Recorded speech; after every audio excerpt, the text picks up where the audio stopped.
You're listening to Opinions and Beer. I prefer mead. You sent me to hell, Jason. I really just want to make everybody jealous. I'm a person from Earth. You're the smartest dumb guys I've ever met.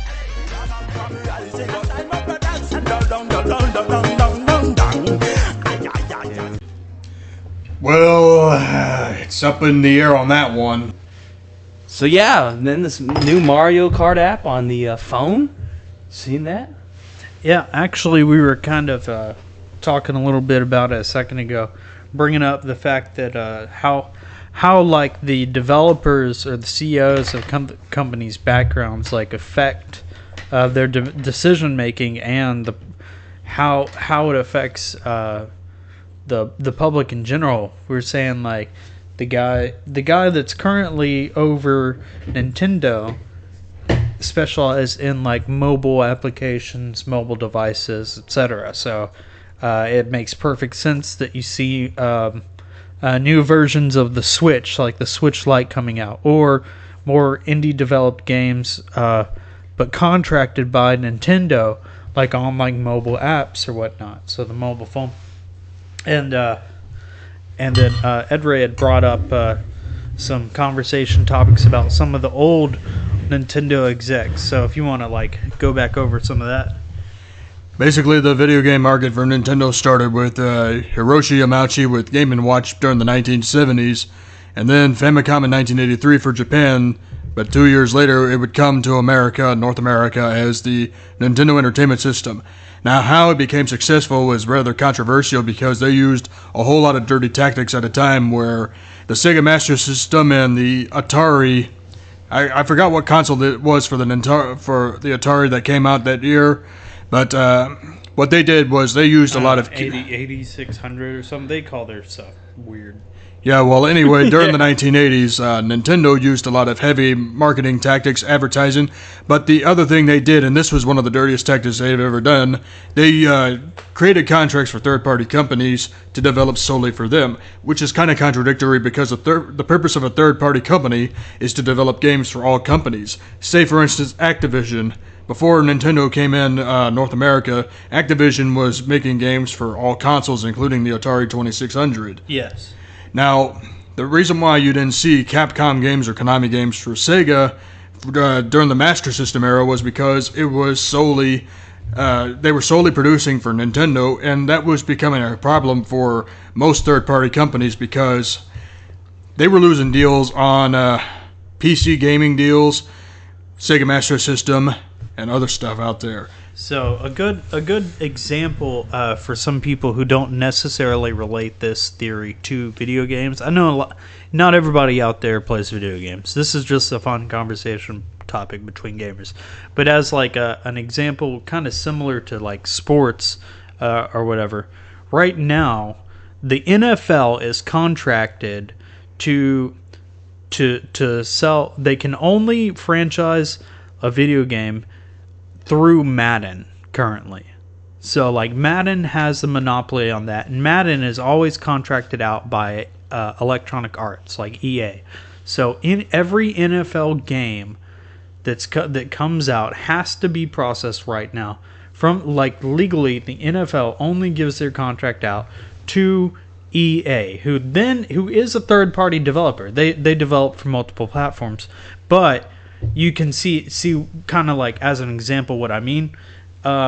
So for instance, like back in what Ed Ray is saying is like back in the day, Nintendo took these amazing companies like Square that did Final Fantasy, and Capcom that did Mega Man and all the other amazing games over the years, and so they were like more arcade based at that point in time, but the companies could not like say if like Bethesda right now they wanted to do Fallout 5, okay, and the only way for them, or Fallout 77, excuse me, Fallout 77. So 76. No 77. Okay, because it's the next one. Okay, it's the next one. So if they want to do that, but because of the all powerful Stadia coming out, or whatever, they can only, like Stadia says, we will not let you on our platform unless you sign to only have the rights on our platform. And back in the nowadays, all the game developer has to do is go public with it and be like, look what these shady bastards are doing, right? Yeah. And then, the public eye will help kind of develop that company into adjusting their practices. Whereas in the past, back in, say the 80s or whatever, Nintendo was able to take these companies and force them and say, look, like, you guys aren't going to develop for anything else. You're contracted to Nintendo. And so, like, it's weird to think of how, like, the gaming landscape might be differently. Gaming, man. Yeah, and had it not been for the Federal Trade Commission taking Nintendo to court over the whole price gouging situation in retail stores, including Toys R Us, then Nintendo would have gotten away with a lot more, and the Sega Genesis, unfortunately, would have struggled and probably died a lot sooner. But thanks to the Federal Trade Commission offering Nintendo making Nintendo pay a $5 million fine, Nintendo themselves decided to give a $5 rebate to 5 million customers, which means they willingly gave up $25 million of their own money to rebate to customers. So in a sense, in 1991, Nintendo lost $30 million because of the court situation with the Federal Trade Commission, and that gave Sega and other companies leverage to get the third-party gamers to develop for them, and that was how Sega managed to succeed during the 1990s. And where is Sega now? Well, you can blame Sega of Japan for what they did to Sega of America when the Sega Saturn came out. Hey, you know how Sega is surviving? They're surviving because they're choosing to... No, they have become a completely third-party organization where they now make games for other platforms, etc. It's not a bad instance. They decided to run their entire company like that from now on. I guess so. I guess they're just no Nintendo. No. No Nintendo. They just Sonic. I guess Sonic isn't enough for the Mario he's brand. Too slow. Mario and Pokemon brand. He was too slow. Actually, no, the Pokemon for the brand. ever-changing. Apparently, market. Pokemon is the Pokemon brand is like the most money. It has it's earned the most money compared to any other Nintendo brand ever. I think really in gaming, any game, it's like the #1 gaming brand. It may be the #1 gaming brand, but that does not mean that Nintendo is the king of video games anymore. That honor goes to Sony. Yeah, Sony kind of took over a lot of the market. Now there's not much other competition. But today on Opinions and Beer, we are doing the Texas Oktoberfest triple threat. Speaking of verses, speaking of things going against each other, companies and whatnot. Today we have Karbach, the Karbachtoberfest, seasonal Bavarian style Marzen. Then we have Shiner's seasonal Oktoberfest, a Marzen style beer. Then we have St. Arnolds Oktoberfest. Now it does not say that's a Marzen style, and I hear that it's actually an Old English ale, so it may not even be a lager. Let me do a little bit more research on that. What are you saying is? Which one? So apparently the St. Arnold's beer might be an English ale instead of an Old English ale instead of a traditional Marzen style for Oktoberfest. Ironically enough, they just released a Marzen style that was not an Oktoberfest. It was gluten fig or whatever, and I may have seen it once around. It was just released, but we'll review that sometime in the future and see what's up. But see what's up on some gluten fig. Some gluten, yeah, gluten free. It looks like. Oh, is that what it looks like? Gluten free? It does look like gluten free. Well, it might, like since gluten is like bread or whatever. Or gluten, or maybe it's like whatever the opposite of gluten free is. Extra gluten. Yeah. I think it's German for extra gluten. St. Arnold's gluten slave. St. Arnold's Oktoberfest is a what? Let's see. St. Arnold's Oktoberfest is this says it's a Marzen. So why are people telling me no? What's Untapped say? Okay, so Beer Advocate says that St. Arnold's Oktoberfest is a Marzen. Untapped says that St. Arnold's Oktoberfest is a Scotch Ale / a wee heavy. So is it a Scotch Ale or is it a Marzen? So apparently it's confusing. I'll read it off. Okay, read it for me. Can. The can, St. Arnold's Oktoberfest, says brewed for fall, not for Oktoberfest, for fall. Full-bodied and malty. Texas' oldest craft brewery. Patron saint of brewers. It has nothing else to describe this beer besides that. And I feel like a lot of the times, whenever they have something that they're really proud of, they put a whole lot of words. Am I right? Right. Like most beers do that. So I'm a little sketchy You're on a this little beer skeptic that on the people beer. that people are saying isn't a true Marzen.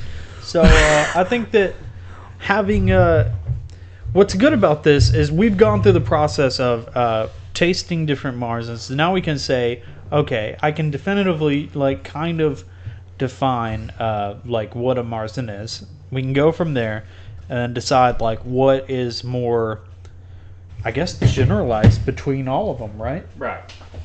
So let's start with Karbach, do Shiner, then do St. Arnold's. Okay. Just to see where we're at. So let's start off with Karbach. It is a Bavarian-style Marzen. It's a mouthful of great beer.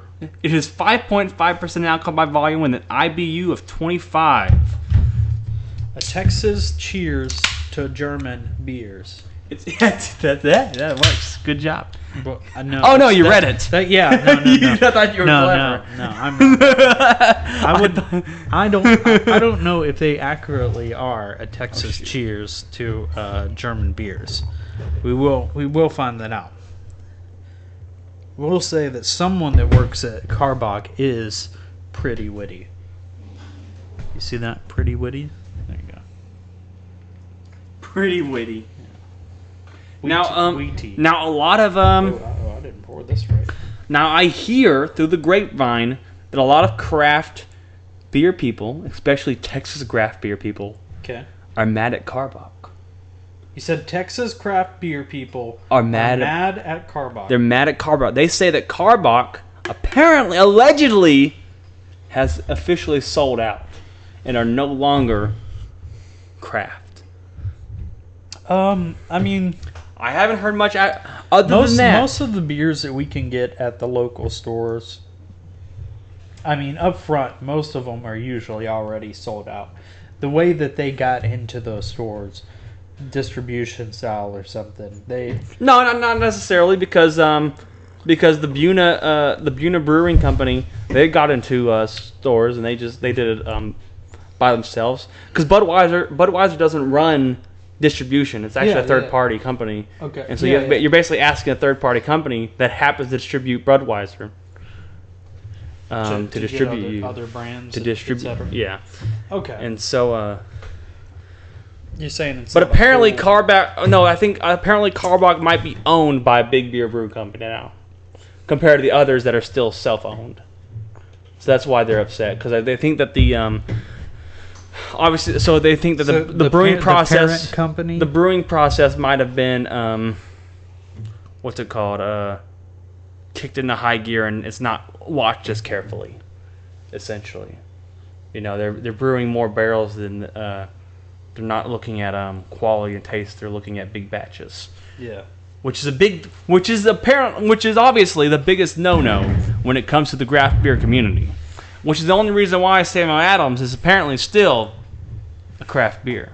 Is due to the amount of beers they produce and how long it takes. Well, it's really like the length of time for them to produce the beer. So it's like it determines on, if they're actually crafting it or not, or if it's just a big batch to get it out there. And you're pouring every single one of them. I'm sitting here and just I want to get a nice visualization of every single beer versus every other beer. That way we can gauge on this because we're still trying to find the healthy median and the basis for what to consider a Marzen for Oktoberfest. Kind of like the situation that we had with Sam Adams and the Sierra Nevada. I am seeing differences in like color tone, so already I can tell which one probably has more malts in it, which looks like maybe the St. Arnolds. But then again, weren't they speculating that the St. Arnolds one was more of like an ale versus an actual Marzen? So I'm feeling like maybe, which is weird because maybe Sam Adams and an English St. Arnold ale, are an both old kinda, ale. Okay. Oh, okay. Let's go off of it then. But Sam Adams does list that they're a Marzen beer. Okay. So let's. St. Arnold says nothing. I'm gonna start with the first one we poured out here, which was the Karbach, and see how it goes. It poured out really nice. It's it looks a little thick, but nice. It looks like the lightest of the three is actually Shiner when it comes to coloration. Let's see. So yeah, I'm starting to feel like all of these beers do have a very similar taste. They all are very malty. It feels like that's what they're kind of basing off of everything. Like there's there's not much difference between the taste of this and which one, the Karbach you just did? An OE or like an Old English? An Old English or a Schlitz malt liquor. Like 40. You know what I'm talking about? This is actually good history right here for alcohol. Okay. What's the difference between malt liquor and beer? Malt liquor and beer?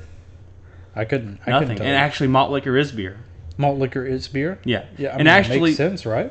They started calling it malt liquor because it's supposed to be a higher alcohol percentage beer than the traditional regular lager. But what makes it a malt liquor and what makes it different is actually apparently the cheaper ingredients they use to get the flavor and get the alcohol high, such as corn and rice. And actually a lot of Asian beers that you find at maybe like a Tokyo's or something, or like one of these restaurants, a lot of them are actually, they're beers, but they're technically malt liquor beers because they're beers brewed with like using rice and corn to kind of get the sugar. They get the sugar from their corn and rice. Do you mean like sake, like rice wine? But the beer too. The beer they make. I didn't know. We'll have to try some Asian beers sometime. Yeah, I had one. I just always assumed that they usually like. I thought like revolved more around like the rice wine scene, but rice and corn is like apparently the biggest things they use with malt liquors, and apparently so that means which makes sense because like a lot of their top exports for a very long ass time was rice, right? Yeah.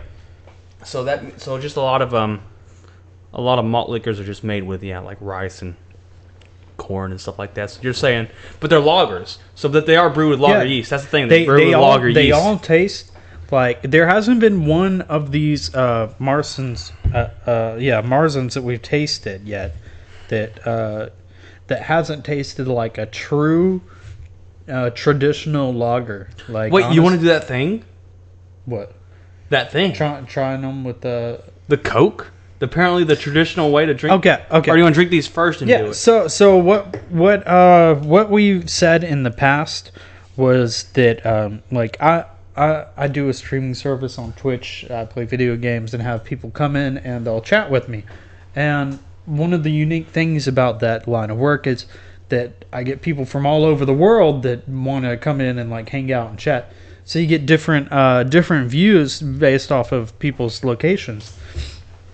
I had a German fellow pop into chat and talk to me, and I asked him, I was like, look, I don't get to talk to too many German people, like actually from Germany, so let me know what your favorite beer is and what's the best things to try. And he started getting into it, and he's like, well, normally what I'll do is I'll blah blah blah, and then I'll do a something with Coke and blah blah with like, or he said it almost like pop or soda. The way that he said it made it seem like it was very very common thing to just mix in like soda, like Coca-Cola, with their beers. And if you're tasting these traditional beers, I mean, honestly, like it feels like that's what they're missing. It's like they're almost a blank canvas of like of malty lager that could have so much more to it. It's like so what we're gonna do is we're going to test this theory out. Wait, I don't want to drink this Coke and ruin our palates. So maybe we should review the other beers first and then do this test. Do the beers and then test it out. Yeah, I feel like this is gonna have way too much sugar and acidic. Oh yeah, for sure. We won't be able to review Shiner and St. Arnolds as good as we can. Yeah. So we're gonna finish reviewing these beers, and then we're gonna do at the end of the episode we're gonna do this classic Coca-Cola German beer mix. Yeah, because right now we're going off of what they taste like base by themselves, and so far Karbach tastes a lot like. Karbach tasted like the other ones that we had tried. The other Marzens, the Sierra Nevada and the Sam Adams. Right. They're very similar. They taste like... It honestly tastes like just a Budweiser. Like, it really does. It's like a darker, like amber... It's like an amber Budweiser almost. Yeah.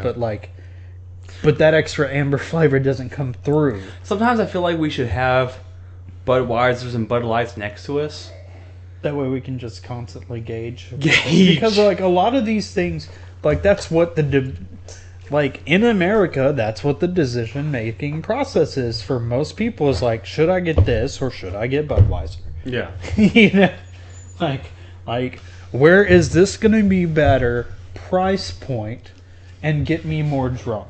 You know, over time, as I feel like over time, more people care about the quality of their beer and. But not everybody does. Yeah. Most people do not. Like some of them do. Craft community, us, yeah. Like I seen a bless guy. you all. I seen a guy struggling to sell his peanut butter stout at the grocery store the other day. He had a booth and everything. And I was like, "Buy my stout." Like someone tried like peanut butter beer. I'm gonna try this, and they're like, "You don't even like beer, but I'll try this." It's okay. Then he walked out. He was walking away then he was like, "That's fucking horrible." He said it so loud. He said it so loud. I was like, what the fuck? But anyways, your first one was Karbach. So I just want to reiterate, you were somewhere the other day where they were giving out free beer testing. Yes. That's awesome. Yeah. That doesn't happen every day. No. I think, it wasn't selling. And so he was like, I guess they sent a guy out here to do tests because like they hadn't sold a case in since they brought it in. Were they in a store or something? It was a Kroger. So there's a guy like in Kroger and he's like handing people beer? Well, it's like sample glasses, but still. Well, damn. All right. We don't have to go to the clubs anymore. We reviewed that beer. Yeah. No. I remember that beer you're talking about. Yeah. The peanut butter. Yeah, I'm just saying. I didn't realize that you can go to Kroger for a party now. That's all I was saying. Yeah. But, so I'm going to drink the Shiner. Let's do Shiner next. Shiner is the second one that we were trying. Karbach, it's coming off as a good. I like the fact that Karbach is... I didn't have any unique opinions about it. That's good. Shiner? Because that means that it's probably doing justice to the original, you know?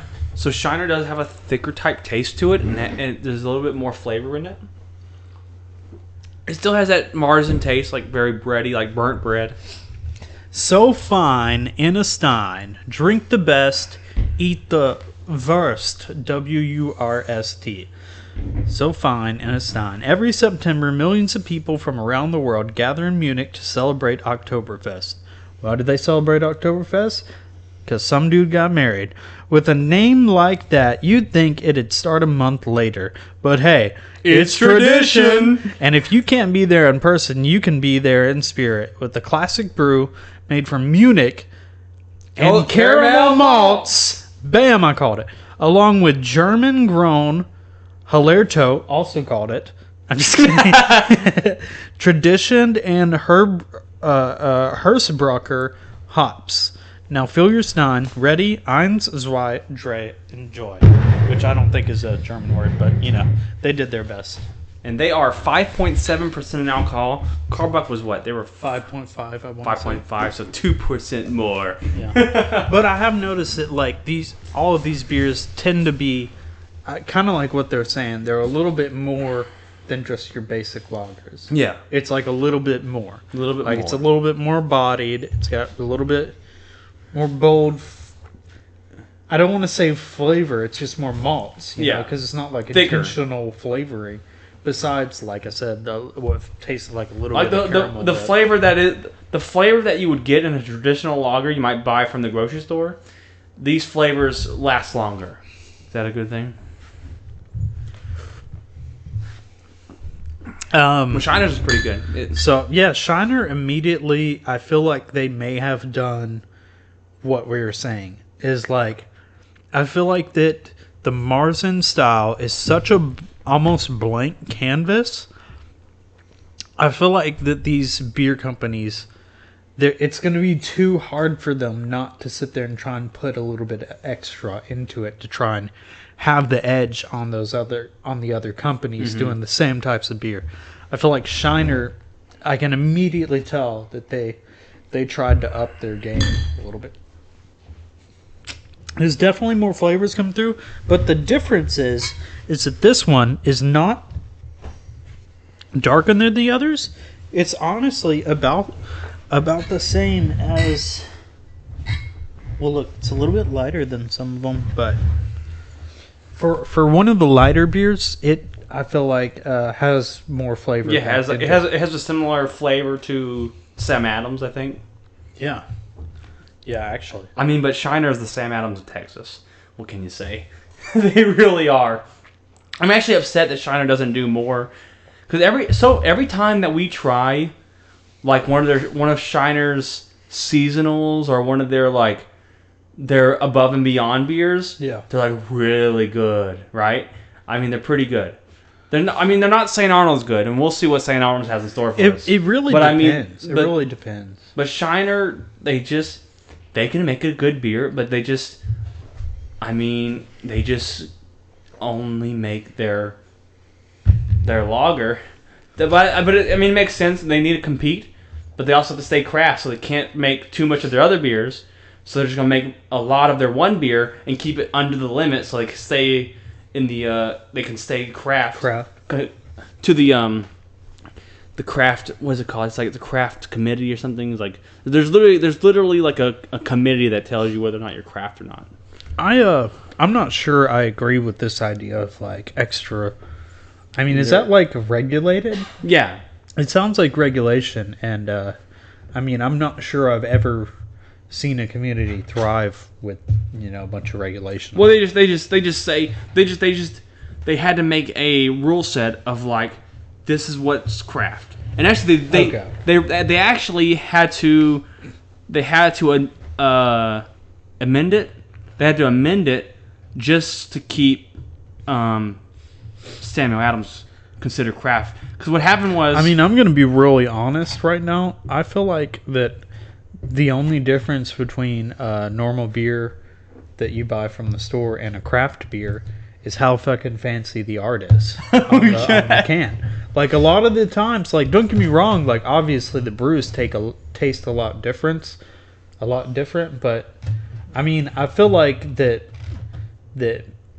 I don't know, it's almost a non-point, a non-issue, like if these manufacturers, if these big beer companies, want to try and create craft brews and then call it a craft brew, like, I don't know. I mean, but who's drinking, I guess, craft beer? I guess it's like kind of like a more hippie type mindset, or like a millennial mindset, or like the hipsters. Well, that's what I'm saying. I feel like it's either people that are like hipsters, or people that have, maybe a couple that are like us that like partied a lot and drank a lot of like really shitty beers for a long time until the world of craft brewing and stuff opened up. Yeah. Then you got all these other different flavors, and it's like, it's still beer. Yeah. It's like, I can throw a ping pong ball into this. So St. Arnold's is 6.6% alcohol by volume. So Okay. it's the highest alcohol by volume beer so far. It's also the darkest. And it's also the darkest. We It's poured also, it. We poured this out a second ago. Which one is this? Those seem kind of dark. That's the Sierra Nevada. Why did my glass had Sierra Nevada be lighter, but yours is a little darker? I don't know why. Anyways.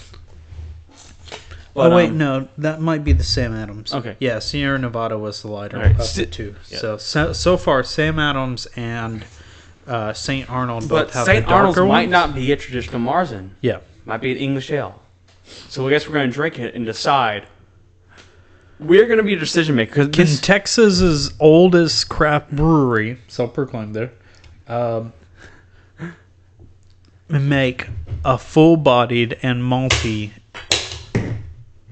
Marzer, even though they don't claim anywhere on here that it's a Marzen. I think we should, like I said, I think we should drink it, and we should decide whether or not it's a Marzen or an English ale. Because I've seen two different sites with two different answers. Well, after trying five different Marzens, Yeah. I feel like that.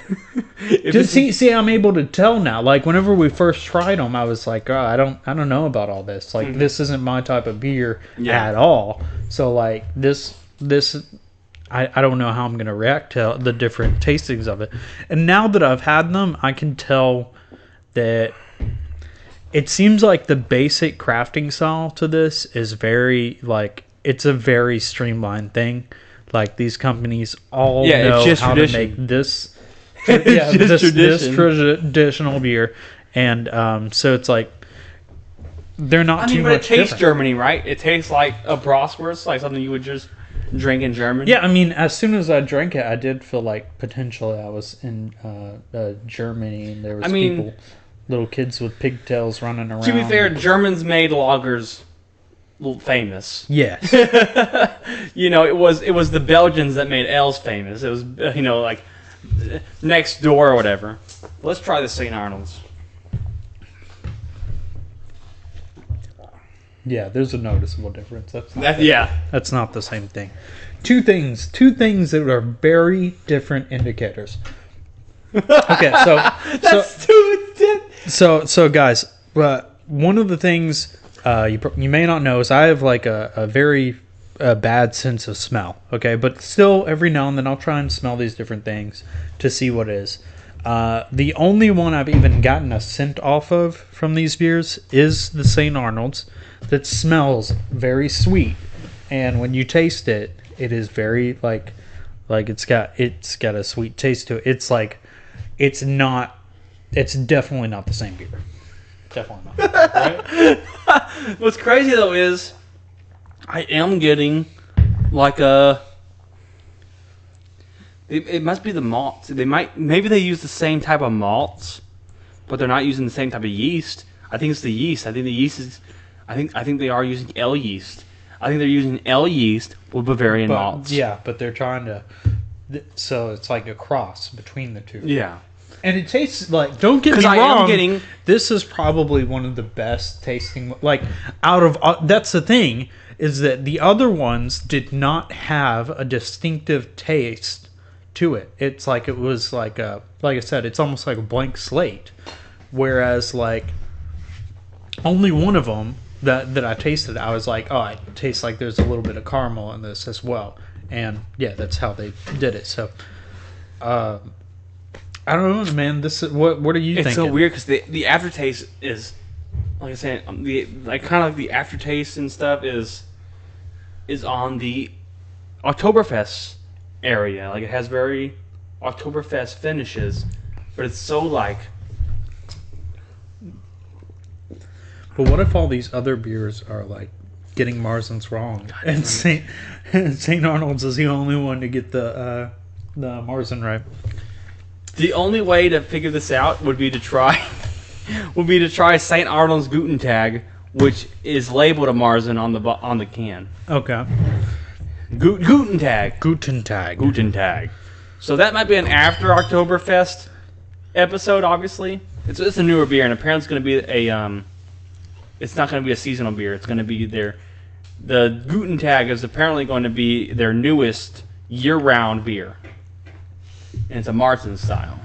And you said that's St. Arnold? Yeah, St. Arnold. Okay, so of these three, damn it. It's so hard because like I'm not convinced that St. Arnold's is the same beer. No, I'm not. I don't think it's the same beer. I mean, should we rate? But it's an Oktoberfest. I've got 4 very similar beers and then 1 beer that doesn't taste like the others. And like it's that's what I'm saying. I don't think it's a positive thing. I feel like that they tried to like skirt off their duty. I feel like they Do you feel like they named it Oktoberfest, pumped it out, but it's not an Oktoberfest beer.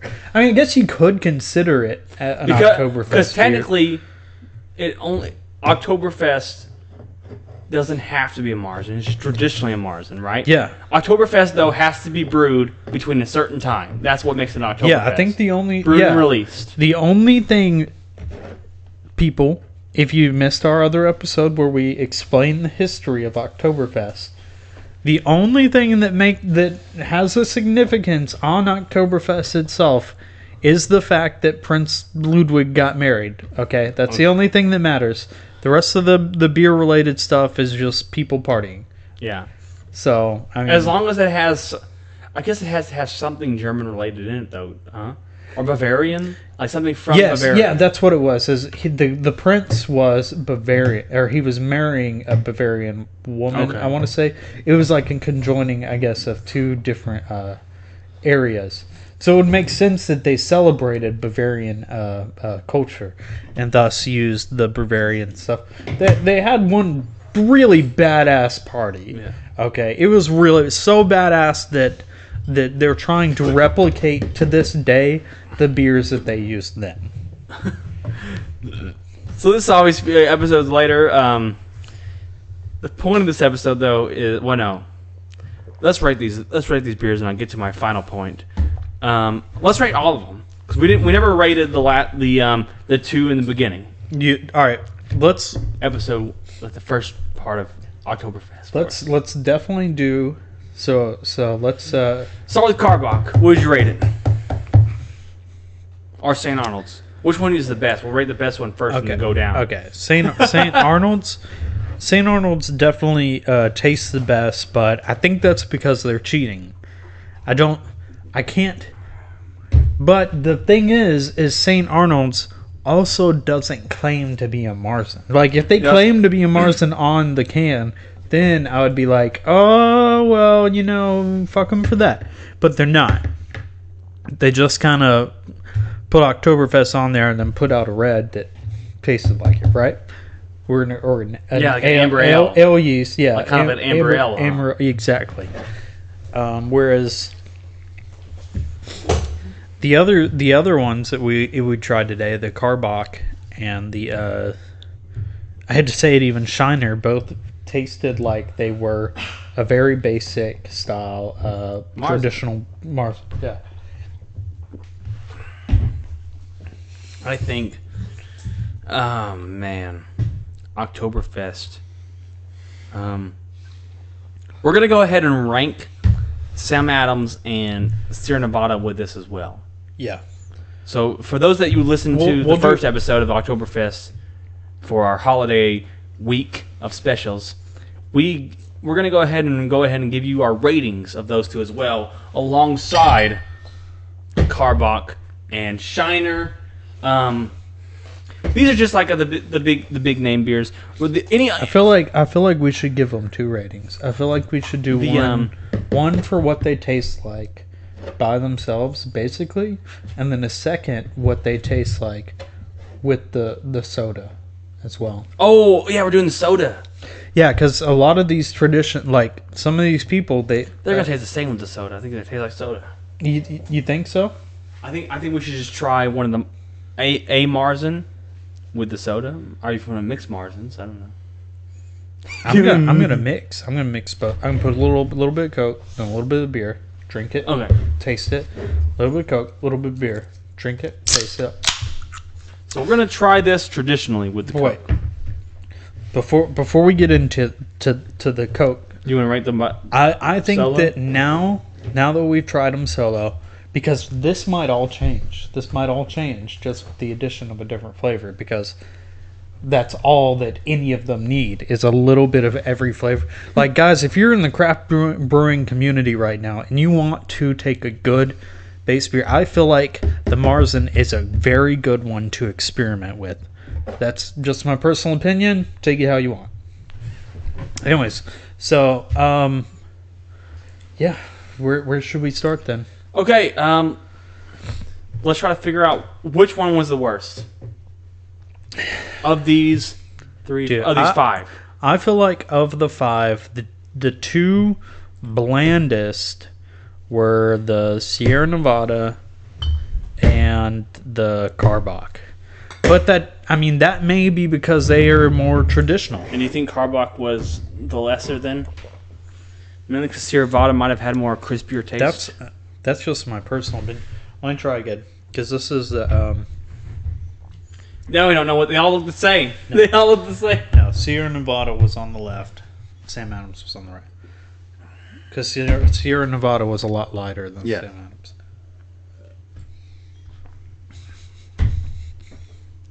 Ugh. Yeah. No, I don't like the Sierra Nevada at all. Okay. I'm gonna say. And they went with they collaborated with the brewery in Germany. Well, that's the thing though. It's like, just because I personally don't like these beers doesn't mean that they aren't holding strong to the tradition. I'm just going off of the know I have. Like, if you're gonna pick this up in your local beer aisle, one's going to taste better, and Sierra Nevada is not going to be the one that tastes better. It's just if you appreciate the crafting process more so than the others. So we got Sierra Nevada, then Karbach. Now we got the last three. We have Sam Adams, Shiner, and St. Arnolds.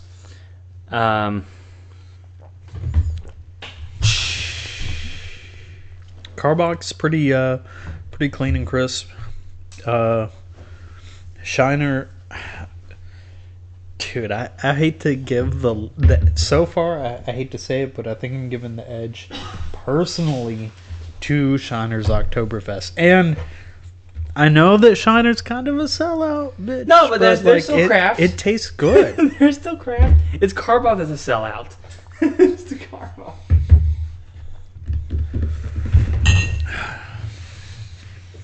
I know Shiner just tastes so it's a little bit more than, I don't know, man, but Sam Adams is a little better than Shiner. Maybe.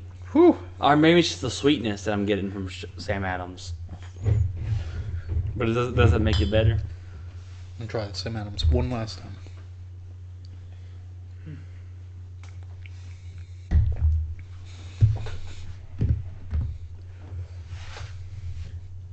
I think it's definitely between, as far as the top place, it's between Sam Adams and the St. Arnolds. If you want to consider St. Arnolds in the running, for sure.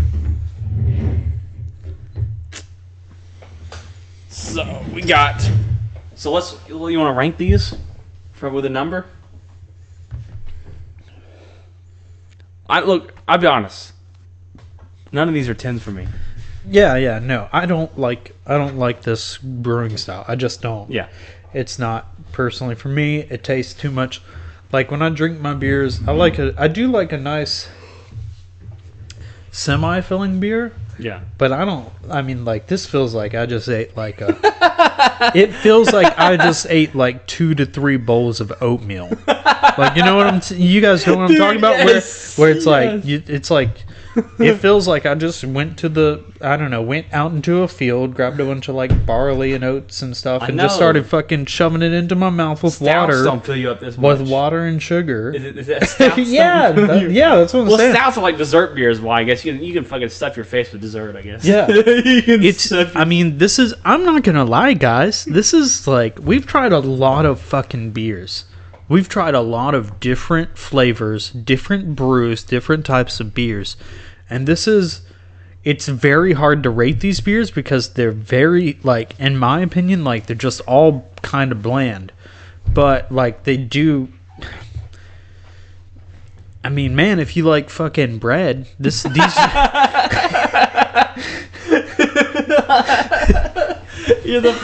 the guy that gets you get 4 plates of rolls at the fucking local what's that? yeah, dude. Golden Corral.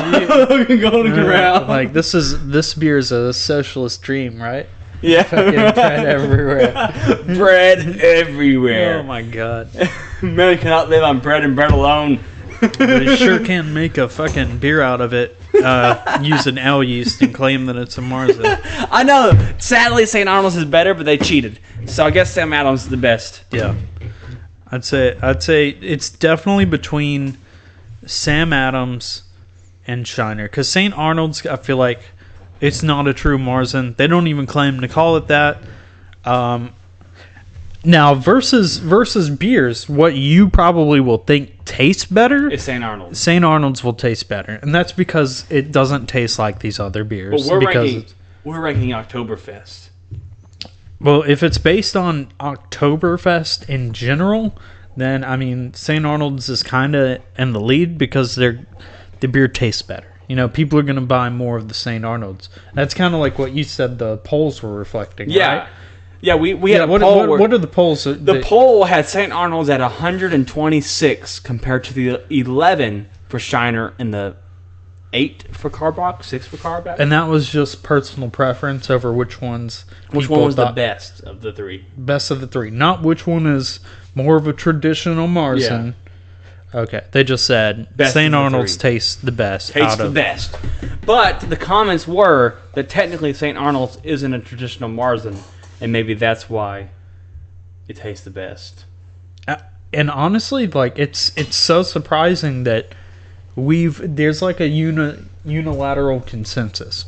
Like we like you didn't tell me that, and we still come to that same fucking consensus. Like this is like that's not it. Like that's different, and it's noticeably different, and there's a reason why, and they're not saying it. They're definitely not listening on their can. So so the five Oktoberfest we have here, besides that other episode with the other Oktoberfest, but the 5 we got here are Sierra Nevada at 5, Karbachfest at 4, Shiner at 3, St. Arnold's at 2 for Marzen style, and Sam Adams at 1. But taste flavor, St. Arnold's is probably going to get a higher rating than Sam Adams. So I'm going to give. I can't give it. You know what the sad thing is? Sierra Nevada is probably the closest actual Marzen. Look, 7, 6, 5, 4, 3, or 2, or 2, 3, 4, 5, 6. No, don't say 2 for the Sierra Nevada because because we don't understand it doesn't mean that should be a 3. No, I think that if I don't fully understand a beer, then it needs to be around the 5 level. So 5, 5.2, 5 point. No, this might. Well, I don't know. I would even maybe start going lesser because then we understand. Like, do we maybe need to do these like negative backwards? Like, okay, so St. Arnold's is what's the highest you can give St. Arnold's? Let me have one last sip. Maybe a 6 or 7. I'll give it a 7. Yeah. I'd give, because we've tried so many beers that taste worse than this St. Arnold's. Yeah. This St. Arnold's Oktoberfest, generally, over everything else, is pretty good. Yeah. I'd say it's about a 7. 7. Yep. Sam Adams? Sam Adams? 6.5? Or 6? Like, I'm going to say, like, the way that they brewed it or whatever is a better style. I think that it should be a little bit higher. I'd say 7.5, but it doesn't really like blow me away taste wise. So I'm gonna say like a 6, 6.5. Shiner, I'll say 7, because I honestly think I know that you like the Sam Adams a little bit more. I think you said Sam Adams. I like the Shiner a little bit more. I think you said Sam Adams more. That's why I was putting these in orders of what you were saying. Oh, okay. Well, then I have that backwards. My bad. No, I could be wrong. I could have heard you wrong. You could have said it wrong. I can give you a very quick clarification. Here's a Sam Adams. Here's a. Sam Adams. Ooh, that's good.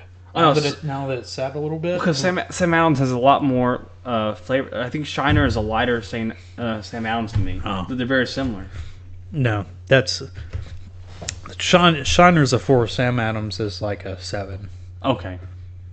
Yeah, I'd have to say so. Like 7.5, 7. Shiner is a 4. Okay. Karbach? 3.2. No, 3.5. Let's be fair and say 3.5 for both Okay. Karbach and Sierra. Yeah, we'll say what's Sierra high. Nevada.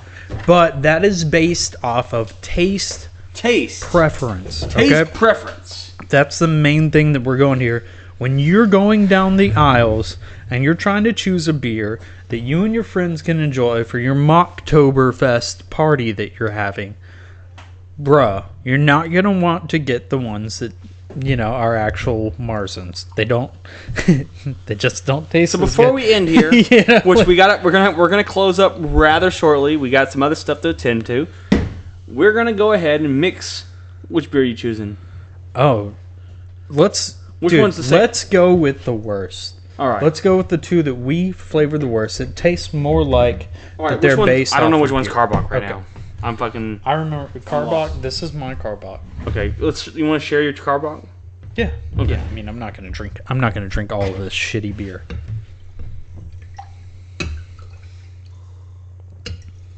Okay. So that's about half and half. All right. Let's see. This is the cool thing about international activity is the fact that we get to see what other cultures are experiencing. So we just mixed our vanilla Coke with a Karbach Bavarian style Marzen, which is the traditional thing to do in Germany. Cheers.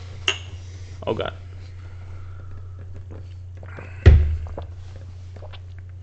That's pretty good. I can see why they do it, because it adds. You know what? I bet you they don't have fucking flavor overseas. Is why. That's fucking awesome. Can you even taste the beer? No. No. Kind of. No, I can't. I mean, but like, you can't taste the Coke. You can't taste Coke. It doesn't taste like a traditional Coke. So the beer. it tastes like the beer is affecting the flavor. It tastes like a Coke beer, Yeah. and it's really good. It's really good. You know what the thing is? Overseas, they don't have as much craft ale. I think. No. In Germany. No, probably not, man. So they probably don't have a lot of these weird French toast pastry stouts. Yeah, because I feel like a lot like Canada, Britain, and America, we're so pop culture oriented or whatever that I feel like we have fucking marshmallow beer. We have fucking cereal beer. Yeah, exactly. Where I feel like the resources in other countries, that's not what they're focused on right now. Right. They're focused on whatever issues are actually going on in their culture. Guys, if you want to make your countries great again, just make better beer.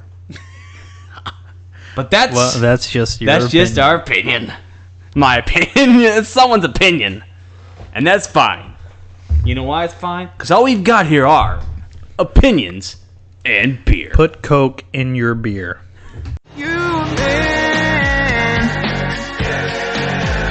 Listening to opinions and beer.